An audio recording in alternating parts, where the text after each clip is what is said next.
నమో వెంకటేశాయ. వెంకటాద్రి సమం స్థానం బ్రహ్మాండే నాస్తి కించన. వెంకటేశ సమో దేవో న భూతో న భవిష్యతి. 10 భాగాలైపోయి 11వ భాగంలోనికి వచ్చాం.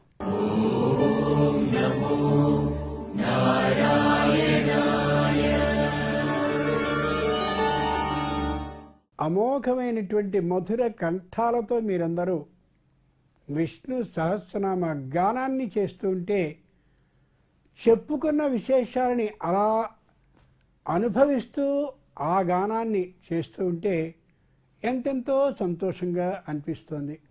ఇప్పుడు మనం పూర్వపీఠిక దగ్గర నుండి 20వ శ్లోకం వరకు ఒక్కసారి చదివేసుకుని, ఆ చదువుకునే సందర్భంలో అంతకు ముందు చెప్పినటువంటి ఎన్నెన్నో విశేషాల్ని అలా ఒకసారి స్మరించుకుంటూ బుద్ధిలో 20వ శ్లోకం వరకు చదివి అక్కడ కాసేపు ముగిద్దాం. 20వ శ్లోకం వరకు అన్ని విశేషాలు చెప్పేసుకున్నాం అని నేను చెప్పను. కారణం, ఎన్ని చదివినా ఎన్నెన్నో విశేషాలు ఇంకా మిగిలే ఉంటాయి కాబట్టి మచ్చుకి కొన్ని చూపించాం. అంచేత మీరందరూ ఏకకంఠంతో 1 నుండి 20వ శ్లోకం వరకు దాని ముందు పూర్వపీఠిగా చదివి 20వ శ్లోకానికి ముగిద్దాం. తర్వాత మనం అనుకునే ఆ ప్రకారంగా కార్యక్రమాన్ని కొనసాగిద్దాం. ప్రారంభించండి.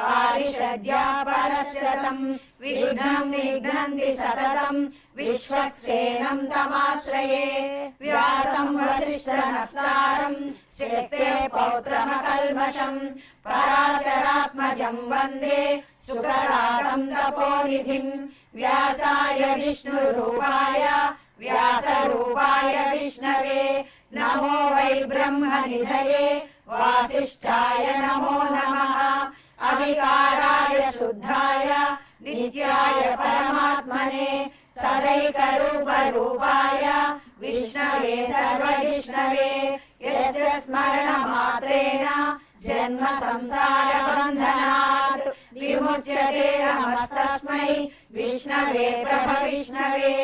ఓం నమో విష్ణవే ప్రభ విష్ణవే. శ్రీ వైశంపాయన ఉవాచ శ్రుత్వా ధర్మానశేషేణ పావనాని చ సర్వశః యుధిష్ఠిరశాంతనవం పునరేవాభ్యభాషత.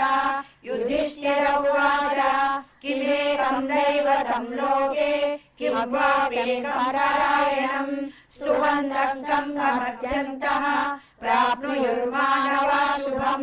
కో ధర్మః సర్వధర్మాణాం భవతః పరమో మతః కిం జపన్ముచ్యతే జంతుః జన్మ సంసార బంధనాత్. శ్రీ భీష్మ ఉవాచ జగత్ప్రభుం దేవదేవం అనంతం పురుషోత్తమం స్తువన్నామ సహస్రేణ పురుషः సతతోస్థితః తమేవ చార్చయన్ నిత్యం భక్త్యా పురుషమవ్యయం ధ్యాయన్ సువర్ణమస్యంస్య యజమానస్తమేవ చ. అనాదినిధనం విష్ణుం సర్వలోకమహేశ్వరం లోకాధ్యక్షం స్తువన్నిత్యం సర్వదుఃఖాదిగో భవేత్. బ్రహ్మణ్యం సర్వధర్మజ్ఞం లోకానాం కీర్తివర్ధనం లోకనాథం మహద్భూతం సర్వభూతభవోద్భవం. ఏష మే సర్వధర్మాణాం ధర్మోధికతమో మతః యద్భక్త్యా పుండరీకాక్షం సవైరజ్యన్నరః సదా. పరమం యో మహత్తేజః పరమం యో మహత్తపః పరమం యో మహద్బ్రహ్మ పరమం యః పరాయణం. పవిత్రాణాం పవిత్రం యో మంగళానాం చ మంగళం దైవతం దేవతానాం చ భూతానాం యో యః పితా. యతః సర్వాణి భూతాని భవంత్యాదియుగాగమే యస్మింశ్చ ప్రళయం యాంతి పునరేవ యుగక్షయే. తస్య లోక ప్రధానస్య జగన్నాథస్య భూపతే విష్ణోర్నామ సహస్రం మే शृणु पापभयापहम् यानि नामानि गौणानि विख्यातानि महात्मनः ऋषिभिः परिगीतानि तानि वक्ष्यामि भूतये ऋषिर्नाम्ना सहस्रस्य वेदव्यासो महामुनिः छन्दोनुष्टुप्तधा देवो भगवान् देवकीसुतः अमृतांशुभवो बीजम् शक्तिर्देवकी नन्दनः त्रिसामाहृदयम् तस्य शान्त्यद्धेवि नियुज्यते विष्णुम् विष्णुम् महाविष्णुम् प्रभविष्णुम् महेश्वरम् अनेकरूपदैत्यान्तम् नमामि पुरुषोत्तमम् अस्य श्रीविष्णो दिव्यसहस्रनामस्तोत्र महामन्त्रस्य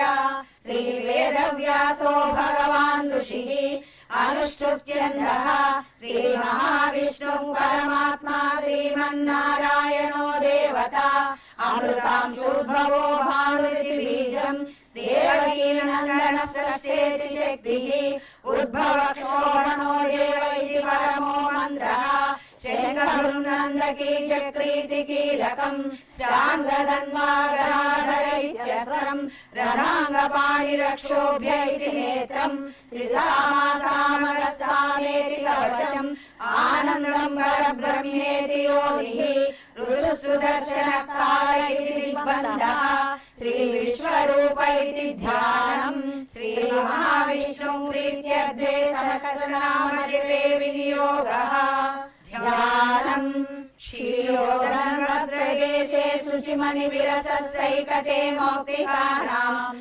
मालाकृप्तासनस्तः स्फटिकमणिनिभैर्मौक्तिकैर्मण्डिताङ्गः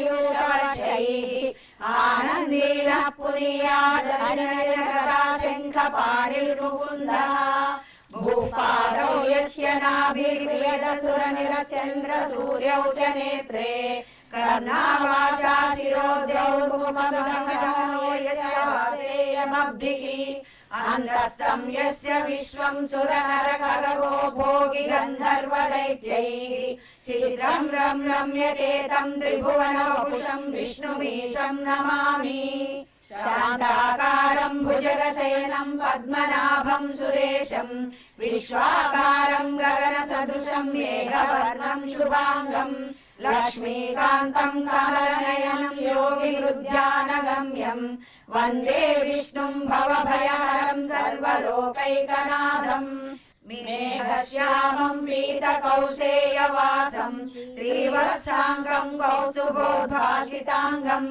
पुण्योपेतम् पुण्डरीकायताक्षम् विष्णुम् वन्दे सर्वलोकैकनाथम् सशङ्खचक्रम् सकिरीटकुण्डलम् सपीतवस्त्रम् सरसीरुहेक्षणम् सहारवक्षस्थलशोभिकौस्तुभम् नमामि विष्णुम् शिरसा चतुर्भुजम् छायायाम् पारिजातस्य हेमसिंहासनोपरि आसीनमद्भुतश्यामम् आयताक्षमलङ्कृतम् चन्द्राननम् चतुर्बाहुम् श्रीवत्साङ्कितवक्षसम् रुक्मिणी सत्यभामाभ्याम् सहितम् कृष्णमाश्रये हरिः ओम् विश्वम् विष्णुर्वशकारो भूतभव्यभवत्प्रभुः भूतकृद्भूतभृद्भावो भूतात्मा भूतभावनः भूतात्मा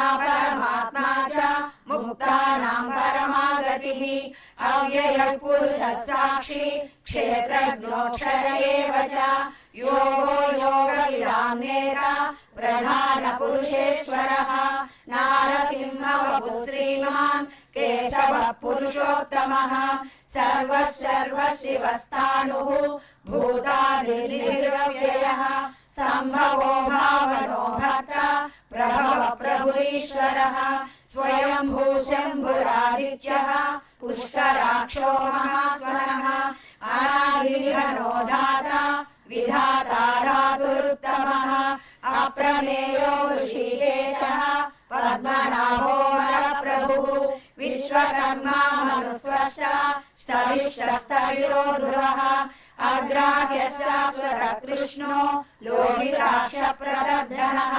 प्रभूतस्थिरकुब्धाम पवित्रं मङ्गलं परम् ईशान प्राणद प्राणो ज्येष्ठ श्रेष्ठ प्रजापतिः हिरण्यगर्भो भूगर्भो माधवो मधुसूदनः ईश्वरो विक्रमी धन्वी मेधावी विक्रमक्रमः अनुत्तमो दुरादर्शः कृतज्ञ कृतिरात्मवान् सुरेशरणं शर्म विश्वरेता प्रजाभवः अह संवत्सरो व्यालः प्रत्ययः सर्वदर्शनः अजः सर्वेश्वर सिद्धः सिद्धिः सर्वादिरच्युतः वृषा कपिलमेयात्मा सर्वयोगविनिःसृतः वसुर्वसुमना सत्यः समात्मा संवितः समः अमोघः पुण्डरीकाक्षो वृषकर्मा वृषाकृतिः रुद्रो बहुशिरा बभ्रुः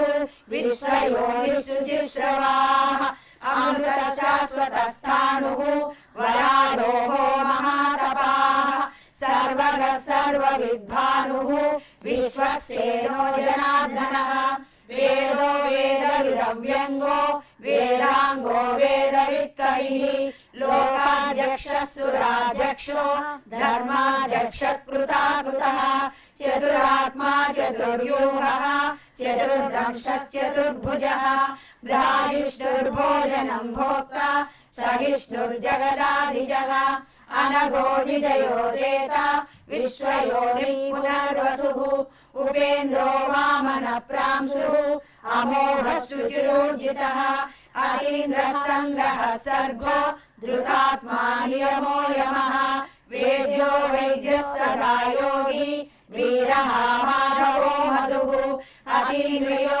महामायो महोत्साहो महाबलः महाबुद्धिर्महावीर्यो महाशक्तिर्महाधृतिः अनिर्देशवपुः श्रीमान् अमेयात्मा महाधृत् महेश्वासो महीभक्ता श्रीनिवासः सताङ्गतिः अनिरुद्धः सुरानन्दो गोविन्दो गोविदांपतिः. ఒక్కటి మాత్రం విశేషం అనుకుని అక్కడి నుంచి మీదికి వెళదాం. సమహ అంటే అందరితో సమానంగా వర్తించేవాడు, ఎక్కువ తక్కువల్ని చూపనివాడు అనేది పై అర్థం. లో అర్థం మాత్రం అది కాదు. సంస్కృతంలో ఉన్న గొప్పదనం అదే. ఒకే పదానికి అనేక అర్థాలు ఉంటాయి. అందుకనే విష్ణు సహస్రనామ స్తోత్రంలో 1000 నామాలుగా మనకు కనిపిస్తాయి. కానీ ఒక్కొక్క నామానికి ఉన్న విశేషార్థాలన్నిటినీ కూడా చెప్పుకుంటూ చేస్తే అబో ఎన్నైపోతాయో. ఒక్కొక్క దానికి అనేక అర్థాలున్నాయిగా. సమహ మయా సహ సమహ. మా అంటే లక్ష్మీదేవి. మా లక్ష్మీదేవితో కూడినటువంటి వాడు సమహ. సముడు అంటే అందరికీ సమానమైనటువంటి విధానంగా ఉండేవాడని పై అర్థం కాదు. లక్ష్మీదేవితో కలిసే ఉండేవాడు అని అర్థం.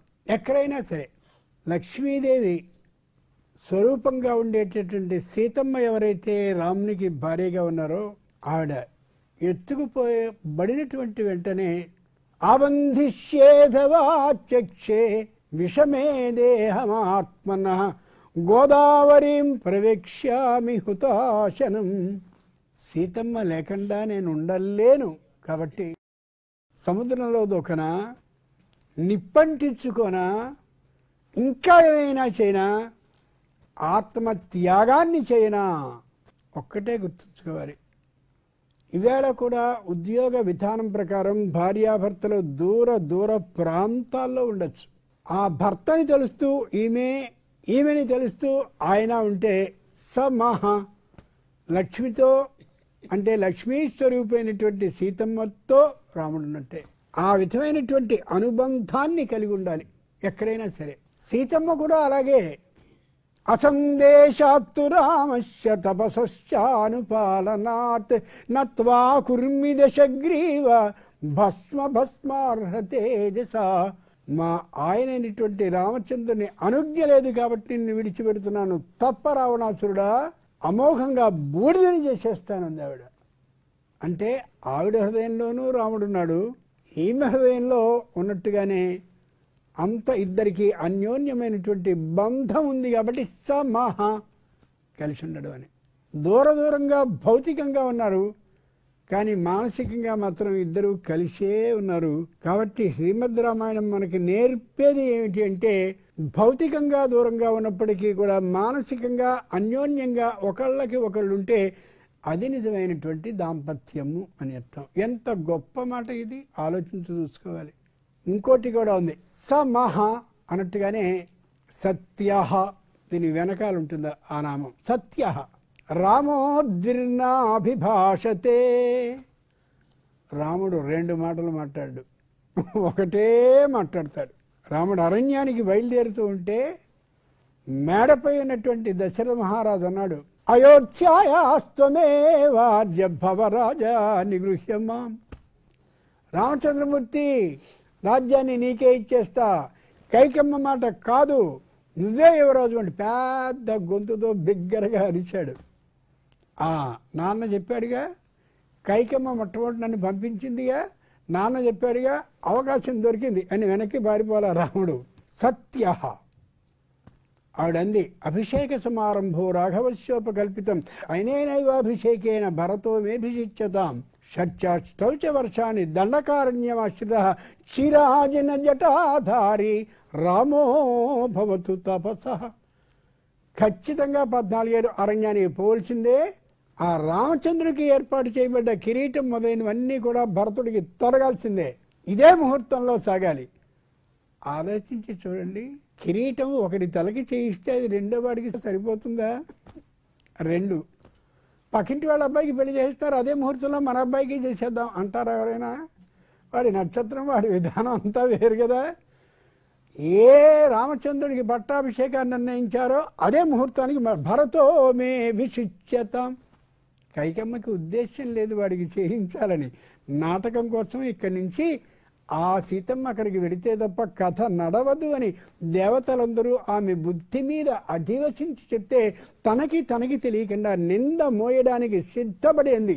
అంచేతనే ఆవిడ పేరు కాక. అంత గొప్ప స్త్రీ ఎక్కడుంటుంది కైక అంటే? అంత గొప్ప స్త్రీ ఎక్కడుంటుంది? ఎవరైనా లోకంలో పొగడ్తకు ఇష్టపడతారు కానీ నిందపడడానికి ఇష్టపడతారా? ఇదిగో ఈ కైకమ్మ వల్లే వెళ్ళిపోయాడు రామచంద్రుడు అంటారు కదా.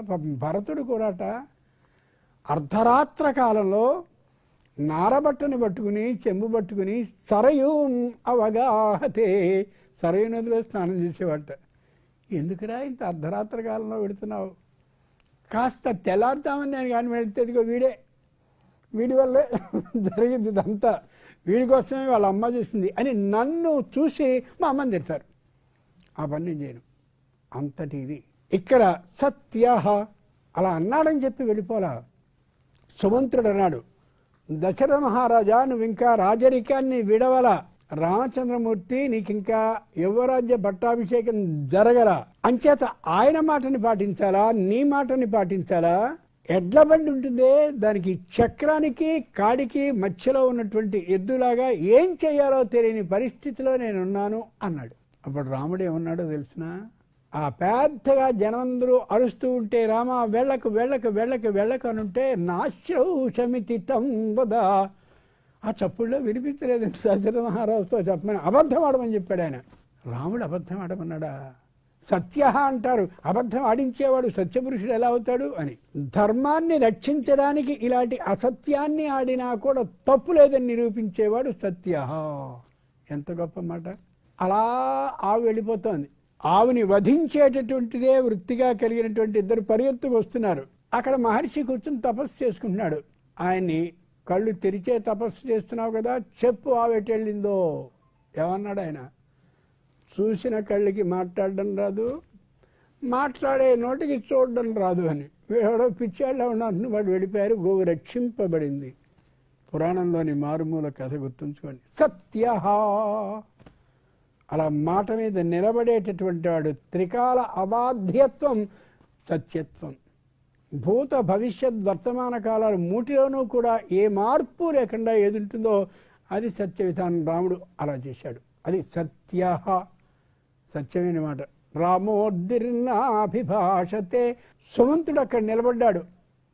రామచంద్రుడు ఎప్పుడైనా ఎక్కడైనా ఏ క్షణమైనా సరే రాసమంత్ర అంటే వెళ్ళిపోదాం అయోధ్యను వదిలిపెట్టి అని అలాగే నిలబడితే రామచంద్రుడు అన్నాడు, సుమంత్రాయికి నువ్వు వెళ్ళొచ్చని.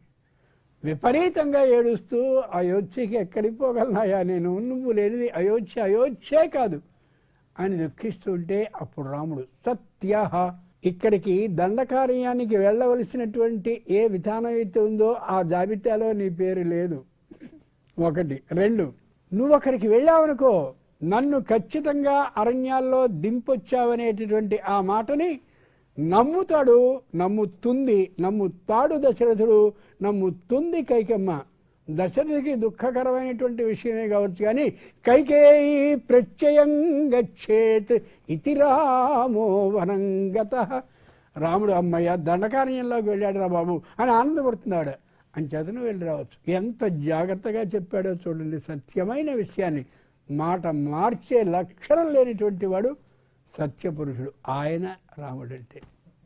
ఇప్పటి వరకు 20వ శ్లోకం వరకు పూర్వపీఠిక నుండి ప్రారంభించాక ఉండే విశేషాన్ని చెప్పుకోగలిగినంత మేరకు స్థాళీ పులాకం అంటారే, గిన్నెలో అన్నం మెతుకును దాన్ని చూసి తెలుసుకోవడం అని, అలా తెలుసుకున్నాం.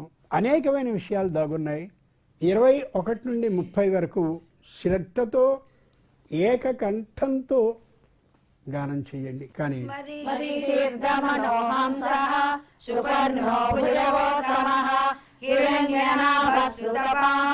పద్మనాభ ప్రజాపతి ఆమృత్యు సర్వదుఃసింహ సంధాతా సంధిమాం స్థిరః అరో దుర్మర్షణ శాస్త్ర విస్తృతాత్మా సురారిః గురుర్గురుతమో ధామ సత్య పరాక్రమః నిమిషో నిమిషస్రగ్వి వాచస్పతిరుదారధీః అగ్రనీర్గ్రామణి శ్రీమాన్ న్యాయో నేతా సమీరణః సహస్రమూర్ధా విశ్వాత్మా సహస్రాక్ష సహస్రపాత్ ఆవకరమో నివృతాత్మా సంవృత సంప్రమర్దనః అహ సంవత్రకో వహ్నిః అనిరోధరణీధరః సుప్రసాద ప్రసన్నాత్మా విశ్వభుగ్విభుః సత్కర్తా సత్కృత సాధుః జన్మనారాయణో నరః అసంఖ్యేయో ప్రమేయాత్మా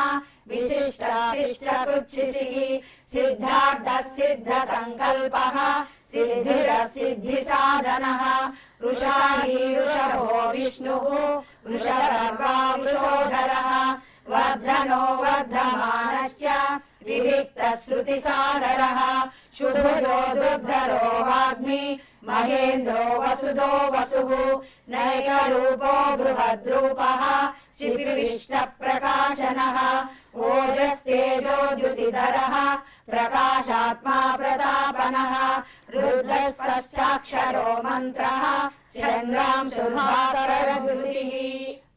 21వ శ్లోకం నుండి 30వ శ్లోకం వరకు శ్రీ విష్ణు సహస్రనామ మాధుర్యం 11వ ఘట్టంలో అద్భుతంగా చదివారు. దీంట్లో ఉన్న విశేషాలని గురించి 12వ భాగంలో మనం తెలుసుకుందాం. ప్రేక్షకులైనటువంటి అందరూ కూడా ఇదే పద్ధతిలో విష్ణు సహస్రనామ గానాన్ని చేస్తారని, 10 మంది కలిసి అలా తెల్లవారుజామున సంకీర్తన రూపంగా వెడుతూ ఉంటే ఇంకా ఎంతో గొప్పగా ఉండి ఆ శబ్ద తరంగాల ద్వారా మొత్తం ఆ ప్రదేశం అంతా కూడా పునీతం అవుతుందని తెలియచేసుకుంటూ 12వ భాగంలో దీనికి సంబంధించిన విశేషాలను తెలుసుకుందాం. ఓం నమో వెంకటేశాయ.